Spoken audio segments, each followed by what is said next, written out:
Welcome to our second session. This is entitled Priorities. When we talk about priorities, we cannot help but talk about time. And according to this quote, time is what we want most, but what we use worst. How have you been using your time during this pandemic? Are you being productive? How was, or did you just, use it to watch Netflix, uh, series or Korean novellas or anime? What did you do this pandemic? What did you do this summer? The problem with us is that we often squander our time. And when we do that, we lose a lot. And yet, it's not that evident to us how much time we've lost until we look back and see all those times that we did not use well. And I hope that if that is you, this part of the webinar can lead you to a self-assessment of how well you are actually using your time. When we talk about priorities, okay, so like this priority one, priority two, priority three, if everything is a priority, then nothing really is, right? So you have to make sure if it's a priority, it's really something that is important. Because according to William James, the art of being wise is knowing what to overlook. You have to know what are the things that we can set aside or delegate probably and not focus all our energy and attention to, because that's one of the problems of us not being able to become the best versions of ourselves or a leader, because we tend to focus on the minor instead of majoring on the major. Most people overestimate the importance of things. And sometimes we do that, right? And when we put priority on things that really do not matter, we take away the chance to be able to do the things that really have an impact or that really matters. This is an example of what too much things or too much stimuli can do to us. Have you ever seen this picture wherein a lion tamer uses the stool to paralyze the lion? So the reason why he does this and why he points the feet of the chair towards the lion, because the lion during this time looks at the 4 points and doesn't know which of these 4 points to focus on. And that's the reason why the lion becomes paralyzed with thinking, which will I attack first? Which of these feet of the stool or the chair will I attack first? Having too many priorities paralyzes people. That's the reason why you have to really know what is important and what can be done later or delegated to other people. To-do list. And so this is, some people do their to-do lists and they list so many things on their to-do list that they are not able to do their to-do list. Okay. This is one quick thing that I learned from a speaker, that when you wake up in the morning, of course, one of the things that you do is your to do list. And another thing that you can do is your to feel list. So, especially if you're like, not feeling that well, especially nowadays, for your mental health and emotional health, you have to have also what we call a to feel list. So here you will write what I want to feel today. Like feel empowered, feel encouraged. So that is something that you can do together with your to-do list. Now, if your to-do list is a mile long, there's so many things on that. It will just give strain to your mind, and you will not be able to perform what is on your to-do list. So you have to prioritize. What are the things that I really, really, really need to do?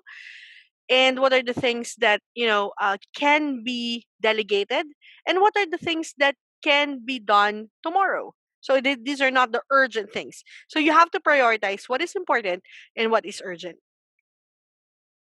Making everything a priority means nothing is a priority. So as I've told you earlier, if there's so many things that you think are priorities, then the tendency is you have not sorted it out to which is really your priority, because your attention will be, will not be focused on one thing. Remember when we discussed practical guides to distance learning, one of the things that you should do or do not do multitasking, which means that there is no such thing as multitasking when it comes to our brains. It's just task switching.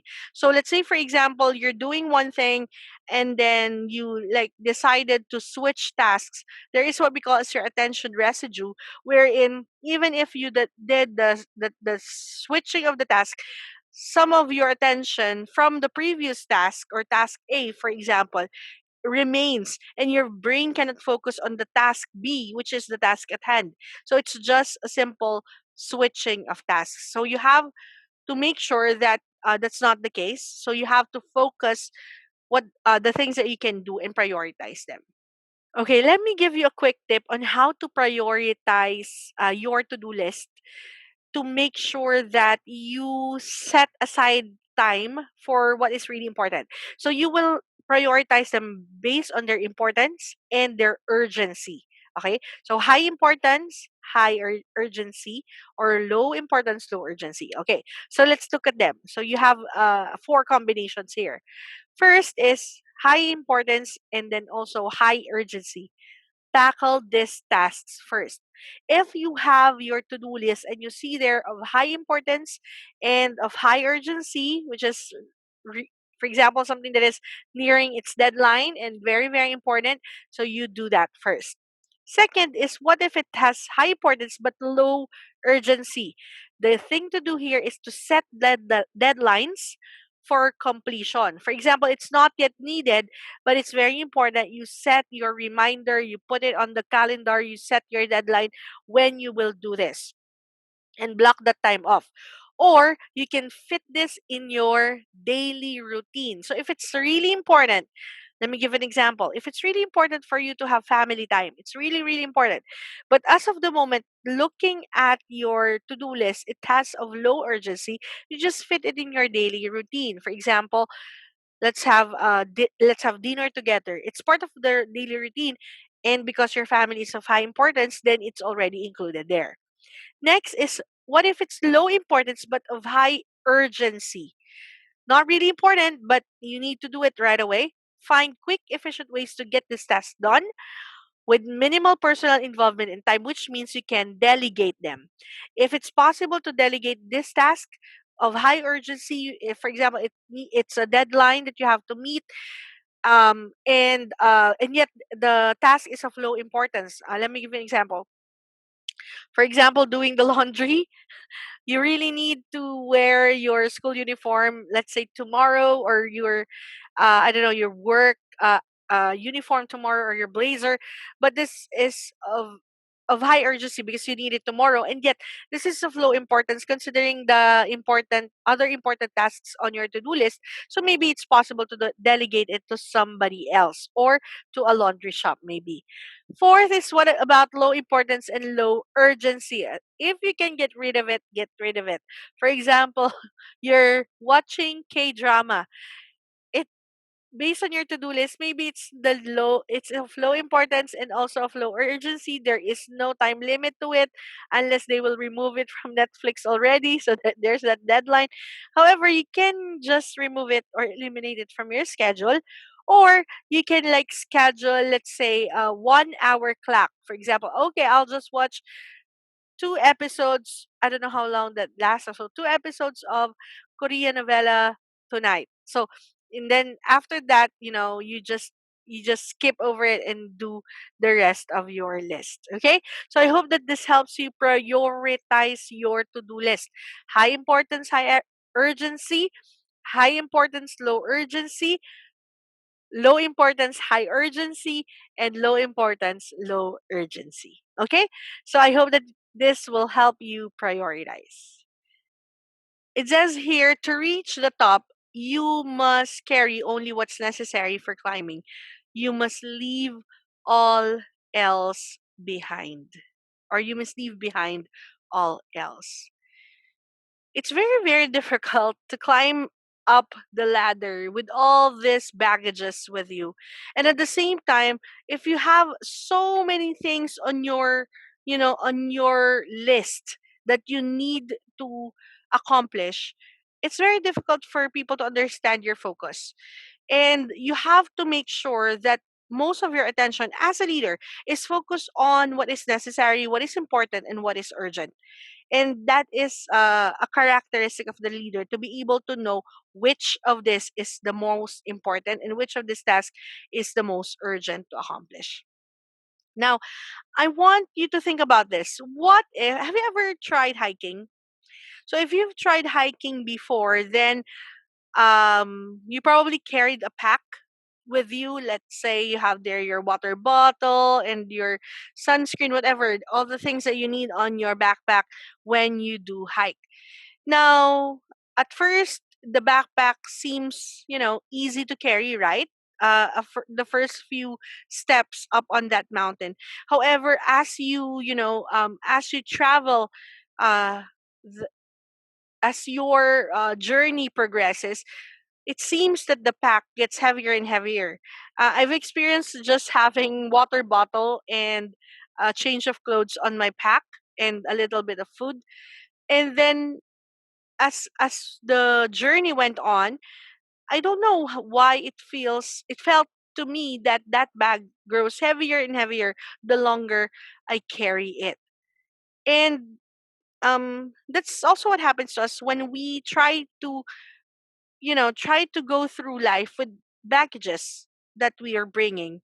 What happens to us are the following. First, we get tired easily. If you've ever carried a load, you know that you will get tired easily when you carry that load. And you will see that the loads get heavier as you go. As I've told you, no, that is what I've experienced. Furthermore, you don't enjoy the journey because the pack is too heavy. You're carrying all these baggages with you and you cannot enjoy the scenery, because I just cannot seem to focus on the scenery because I'm all focused on how heavy my bag is. And sometimes it happens to us as well. And the sad thing about carrying these heavy loads is that we give up before we even finish the course, or we just, turn around, never reaching the peak of that mountain that we're trying to climb. The activity that I want you to do for this session is for you to get a piece of paper and write down the things that you carry that weigh on you. We're starting a new school year for those who are teaching here, and for the students here. You're starting a new school year, and yet you're carrying a lot of baggages with you.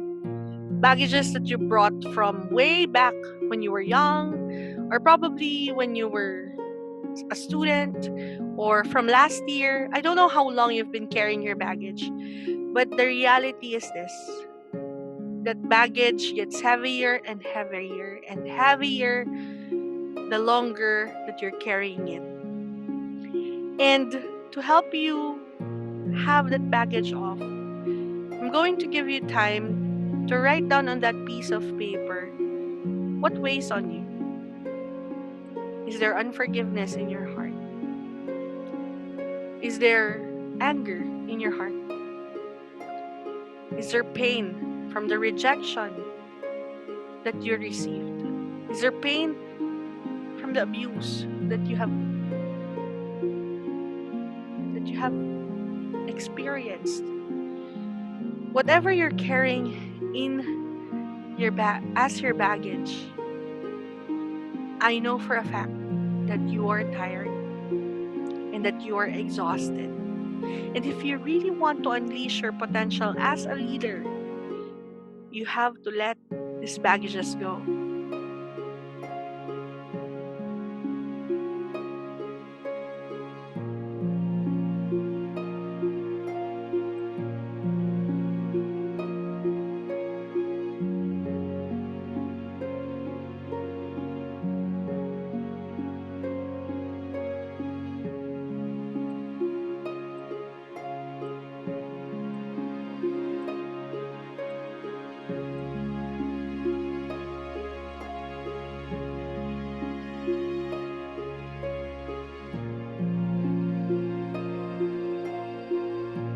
first time I did this exercise,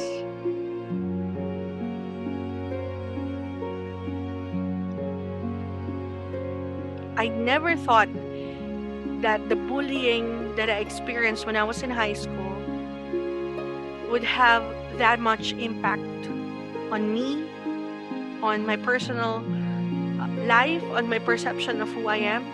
So the first time I did this, what I did was I just wrote there the abuse, the hurt that I felt when I was bullied in high school. And I asked myself, what have I done to actually deserve that? I tried my best to be kind to the people that I'm with, and I don't know what I have done to deserve being bullied almost every day of my high school life. And I didn't know that it took my joy, that it took my desire for learning. There was a time that I hated going to school because I know that I will encounter the bullies there.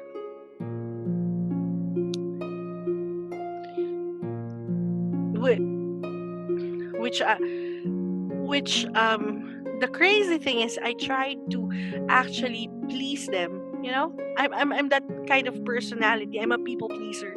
So what I did is I tried to please the bullies by treating them in our canteen, by doing anything just to please them, doing their assignments, doing their homeworks, projects, just so that they will not bully me. But it did not stop them. So I encountered this exercise during one of the camps that I attended, and the speaker told us to write down whatever is weighing on us. And then it's amazing that after I've written that down, I was fully aware of the hurt. And then they told us the story. And I would like to share to you the story of Shrek the sheep. This is Shrek, and he is a sheep, and this is his owner. Now, as you can see, there's something peculiar about Shrek because Shrek was lost. For years and years, the owner was not able to find where Shrek was because while he was herding the sheep, Shrek was lost on a cave. And this was the cave. And for years, Shrek was lost inside the cave. And as you can see, his wool grew to this amount, to the point that he can no longer walk, he can no longer see because the wool was covering his eyes, and the wool was so heavy that he cannot walk out of the cave, and he was like stuck there until the owner found him crying very weakly, with a very weak cry from that cave. And when the owner got him, carried him, he took him to the shearers, and they took off the wool that he has accumulated. And the wool that was harvested was able to make 3 coats, for trench coats for males. And that's how much wool that he had. And I think 2 for females. That's how much wool he had. And all those years, he was lost on that cave, carrying all those wool, not being able to see, not being able to walk, all alone. But because the cave has this water system and there was a growth of grass on that cave, He was able to eat and drink of the water that is where he stayed on that cave, but he cannot get out of it. And here is Shrek and his new owner. So he was sold, and this woman bought him, and he was now okay because he can now walk, he can now see, because all that burden, all that wool was removed. And let me make that as an analogy for the burden that you're feeling right now. All those things that you've written down on that piece of paper, all those hurt from your past, if you were bullied, if people laughed at you, mocked you, if people you love hurt you, abused you, and you have all those burden, all those baggages with you, and you just want it off your backs. This exercise will help you see what are those things that you've been carrying. And if you want to really take it off, that load, just remove that load. I want to pray for you to be able to remove that load that is on your shoulders right now. Let me pause for a prayer. Father, nothing can remove the pain that we're feeling right now except for your healing touch. So we pray, Father, for those hurting people right here listening to this webinar. I pray that you will touch their lives, touch their hearts, Father.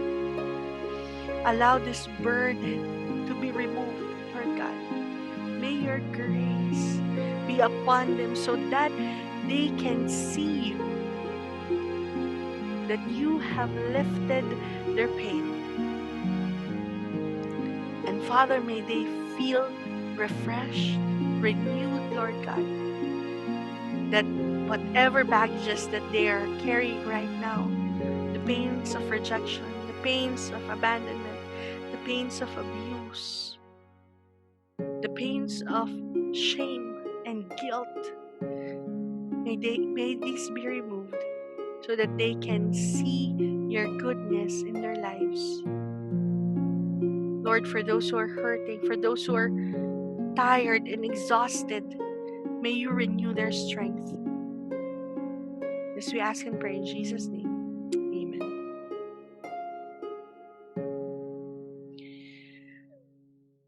I hope that somehow we were able to help you release some of the baggages that you have, and to look at the next school year or the next, uh, points in your life as somebody who has their load off, and that they can now achieve greater heights.